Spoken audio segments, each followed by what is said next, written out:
안녕하십니까 여러분. 네, 저는 인프제라고 합니다. 오늘은 진짜 오랜만에 토마스만 리뷰를 한번 해보려고 합니다. 너무나 여러분 정말 징합니다. 내가 이걸 시작할 때 이게 이렇게 오래까지 갈 거라고는 생각도 못했습니다.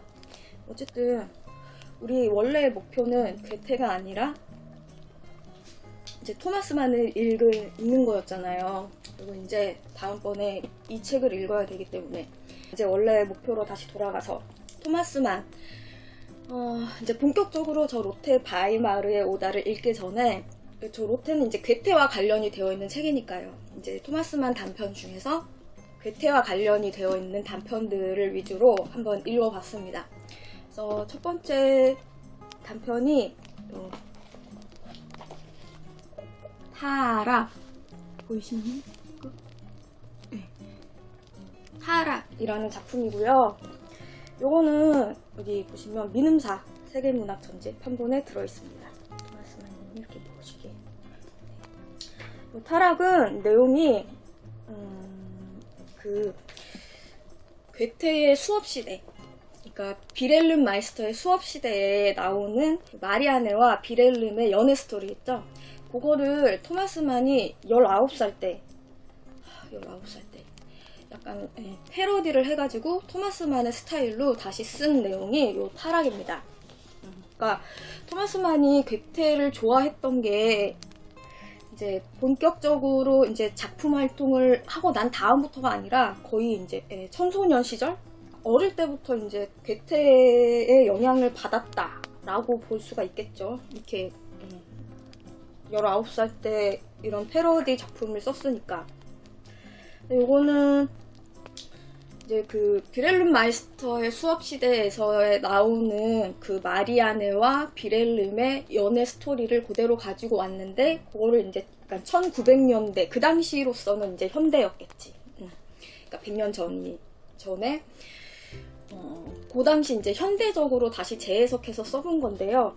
이거는 이제 좀 그 비렐름 마이스터의 수업 시대와는 다르게 이제 친구들끼리 모여서 얘기를 하다가 사실 예전에 말이야 이런 일이 있었는데 라는 식으로 하는 이런 액자식으로 구성이 되어 있고요. 이제 의학 박사 젤텐이라는 그 박사의 이제 어릴 때 첫사랑, 그러니까 필시에 있는 피 대학에 다닐 때 자기가 좋아했던 그 연극 배우 벨트너 양이라고 되어 있는 벨트너 양을 보고 첫눈에 반해가지고 그 여배우랑 연애를 하게 되는데요. 자기는 첫사랑이었는데 이 여배우는 배우라는 직업만 가지고는 먹고 살기가 힘드니까 이제 뭐라 그럴까요? 요즘 말로 치면 이제 스폰이죠. 뭔지 아시죠? 네. 돈을 받고 연애를 하면서 그쵸. 그러니까 돈 많은 어떤 상인하고 연애를 하고 있었던 거죠. 돈을 받고. 그래서 그거를 알게 된 우리 젤텐 박사가 충격에 빠졌다는 그런 이야기입니다. 그러니까 그 비렐름 마이스터의 수업 시대에 나오는 비렐름도 이제 그 마리아네가 어떤 상인과 이제 돈을 걸고 이제 결혼을 하자고. 그래서 이제 돈이냐 자기 사랑이냐 막 그거 가지고 막 고민하는 그런 내용이 나오거든요. 근데 여기서도 이제 알고 봤더니 이 여자가 순수한 여자가 아니었다. 그래서 타락이라는 제목이 붙은 거고요. 이 친구들 중에서 마이젠베르크라는 그 이 친구가 4명이 모여있거든요, 지금. 그러니까 마이젠베르크라는 친구가 왜 여자들은 순결을 잃으면 손가락질을 당하고 남자들은 여자의 순결을 정복하면 그거를 막 으스대면서 서로 다른 잣대를 들이대서 평가를 하느냐 막 그런 걸로 막 광분을 하니까요. 이 의학 박사 젤텐이 사실은 나 예전에 이런 일이 있었는데 하면서 그 순결을 지키지 않고 타락한 여자에 대한, 자기가 그런 여자랑 사랑에 빠진 적이 있었다라는 것을 이야기를 해주는 거죠. 그녀는 돈을 위해 타락한다. 그래서 모든 여자들이 다 그렇게 순결을 중요시하게 여기는 건 아니다. 그런 내용으로서 이 젤텐 박사가 얘기를 하는 것 같은데요. 어쨌든 요게 내용이 괴테의 비렐름 마이스터의 수업시대에 나오는 마리아네와 비렐름의 첫사랑에 대한 얘기를 이제 패러디한 그런 내용이라는 점에서 이제 괴테와 연관이 되어 있으므로 여러분들께 이제 읽어보시고, 원래 이거를 괴테의 비렐름 마이스터의 수업시대에 읽기 전에 읽었어야 됐는데 어쨌든 이렇게 알려드리고요. 그리고 이제 요 열린 책들에 있는 단편을 2개를 볼 텐데요. 하나는 신동입니다. 신동. 요거는 이제 8살 된 꼬마 아이가 피아노 신동입니다. 그래가지고 독일의 어디 극장에서 이제 이 신동이 연주회를 하는데, 거기에 이제 이 신동을 보기 위해서 여러 사람들이 모이겠죠. 뭐 이 신동을 후원해주는 공주도 와 있고, 이 신동을 이제 평가하기 위해서 와 있는 뭐 비평가라던가, 그 다음에 뭐 여기 뭐 피아노 선생도 하나 와 있는 것 같고, 아무튼 여러 청중들이 있죠. 그 청중들이 이제 이 신동의 연주를 구경하러 이 홀에 이렇게 앉아 있는데요. 이 신동이 연주를 해요. 이 신동 이름이 비비입니다. 굉장히 뭔가 있어 보이는 그런 비단 옷을 입고 자기의 이제 자작곡 같은 거를 연주하는 걸로 알고 있어요. 처음에는 장엄한 행진, 그 다음에는 명상, 그리고 부엉이와 참새들, 뭐 이런 제목들을 보니까 부엉이와 참새들 이런 거는 본인이 직접 작곡까지 한 건 것 같아요. 얘는 그거야. 악보도 없어. 이미 지 머릿속에 악보가 다 있는 거야. 모차르트인 거지. 그래서 자기 머릿속에 있는 그 악보대로 연주를 합니다. 그래서 사람들이 보면서 이 신동에 대해서 막 평가하는 사람들도 있고, 신동을 보러 온 아이들도 있고, 그리고 이 신동을 이제 그 청중들이 막 연주를 들으면서 이제 막 평가를 할 거 아니에요? 뭐 그런 내용이 있는데요. 근데 얘는 뭐 그런 거에 별로 개의치 않고 자기 연주를 하는 거지. 그래서 이거를 보면서 이제 뭐랄까, 토니어 크레거 생각이 나는데, 거기서는 이제 토니어 크레거가 자기의 재능에 대해서 굉장히 좀 되게 의문을 가지고 자기가 예술가라는 거에 대해서 좀 굉장히 좀 힘들어 하잖아요. 근데 이 8살짜리 신동은 그런 거에 대해 전혀 개의치 않습니다. 그냥 자기 할 일을 딱 하고, 그리고서 아이처럼 엄마한테 달려들어가지고 칭얼칭얼 막 되는 그런 모습이 정말 신동다운 그런 발랄한 그런 모습을 보여주고 있는데요. 그러니까 이걸 읽으면서 제가 들었던 생각은, 토마스 만이 생각하는 그 천재란 무엇이냐. 그러니까 그런 것들을 이거에서 알 수 있는데, 토마스 만이 그 재능, 천재, 그러니까 타고난 재능, 이런 것들은 본인이 이제 그게 자기에게 주어지는 어떤 그런 선물이 아니라 벌이라는 거죠. 그래서 이 비슷한 내용으로 여기 보면 2번째 힘든 시간 이라는 작품에서도 나와 있는데요. 이거는 독일에 대문어가 괴테만 있는 줄 알았더니 네, 제가 동문학을 잘 몰라가지고 슐러라는 독일의 작가, 괴테랑 친했다고 하고요.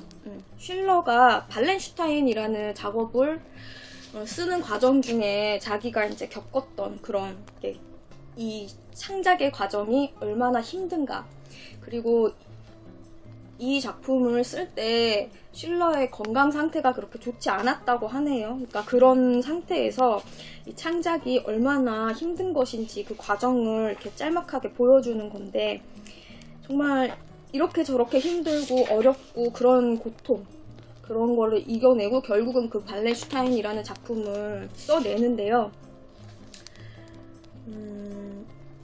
여기에서도 보면 토마스 만이 생각하는 재능이라는 게 결코 선물이 아니고 가혹한 천벌이다, 이렇게 돼 있어요. 그러니까 재능이란 결코 손쉽게 아무나 얻어지는 것이 아니고, 그건 당장 얻어지는 단순한 재능이 아니고, 재능의 뿌리는 욕구이고 고통 없이는 능력을 발휘하고 증가시킬 수 없는 불만족. 그리고 불만족스러운 자에게 그들의 능력은 이루 말할 수 없이 가혹한 천벌이다. 슐러가 여기서 그 괴테에 대해서 얘기하는 부분이 나오거든요. 그러니까 그 사람은 현명한 사람이었다. 그 사람은 살아가고 참작하는 법을 알고 있어서 자신을 학대하는 법이 없었다.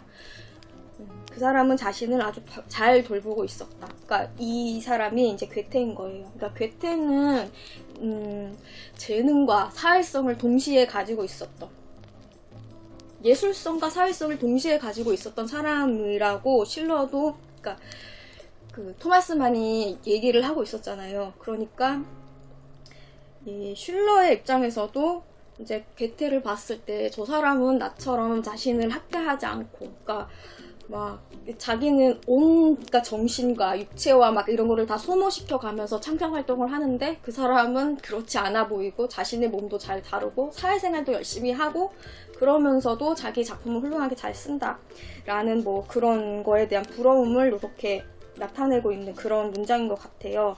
근데 이거를 보면 이 토마스 만이 이 슐러에 빙의를 해서 이 슐러의 입장이 자기인 것처럼 그렇게 느껴지더라고요, 저는. 그러니까 토마스 만이 본인을 천재라고 생각했던 것 같진 않아요. 본인은 재능보다는 이제 노력하는 작가이고, 이제 그 노력하는 작가에 이제 슐러가 들어가는 거죠, 본인이 봤을 때. 그리고 그런 노력하는 작가의 입장에서 본 천재 작가. 그러니까 본인이 생각했을 때 자기가 가지고 있는 그런 재능은 그냥 가혹한 형벌인데, 괴테는 그런 재능을 가지고서도 그걸 잘 다룰 줄 알았다. 그러니까 그런 게 이제 토마스 만의 입장에서 볼 때는 더 천재적이다라고 느껴졌었던 것 같아요. 그런, 여기 보면 그 창작의 과정이 굉장히 좀 그런 고통스러운 것들을 아주 꼼꼼하게 묘사를 잘 해놨습니다. 그래서 이게 힘든 시간이라는 게 이게 창작하는 시간이라는 거를 이렇게 하고 있는 제목이에요. 여기에 이 신동이라는 작품에서 그 신동을 평가하는 여러 사람들의 얘기들이 이렇게 나오거든요. 어떤 사람은 너는 그 피아노의 신동이지만 그거를 뭐 부러워할 필요는 없고 나는 내 할 일 열심히 하면 되지. 뭐 평범한 사람이라는 게 뭐 별로 그렇게 수치스러운 일은 아니야. 뭐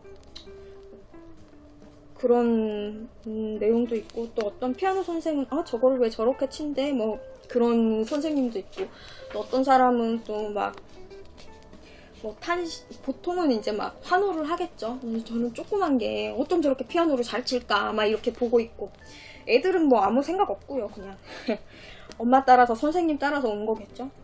뭐 그런 것도 있고, 다양한 사람들이 그 신동에 대해서 어떻게 생각하는가. 신동의 재능을 글쎄요. 그 음악적인 재능을 얼마나 알아볼까? 제대로 그 재능을 알아보는 사람이 있을까? 라는 그런 생각을 또 하게 합니다. 정작 신동 자신은 내 진짜 천재성을 알아보는 사람이 얼마나 있을까? 연주하면서 막 그런 생각을 하고요. 사실 여기 있는 사람들은 그냥 그 8살짜리 아이의 피아노 치는 그 기교, 8살인데 피아노를 친다고? 막 이거를 보러 오는 거겠죠. 그러면서 막 저거는 저렇게 치면 안 되고 이렇게 쳐야 되는 건데 저 부분은 틀렸는데 막 그런 얘기를 하는 사람도 있고, 어쨌든 연주가 끝나고 다 사람들이 환호를 하고, 그리고 아이는 연주가 끝나면은 엄마한테 돌아가서 땡깡을 부린다. 뭐 그런 내용입니다. 이 신동은 우울해하지 않고 토니오 크레거에서와는 달리 자신의 예술가적 기질에 그렇게 시달리지 않는다.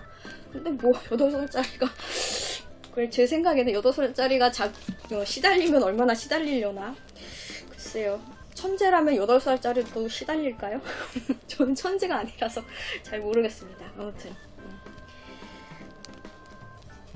이 신동이 토마스 만의 이상형인 겁니다. 이렇게 천재적인 기질에 시달리지 않고 자기의 재능을 잘 다스릴 수 있는, 게테와도 같은 모습이죠. 그래서 게테와 연결시켜서 이렇게 신동을 한번 신동과 힘든 시간을 같이 그 재능이라는 의미에서 한번 읽어봤어요.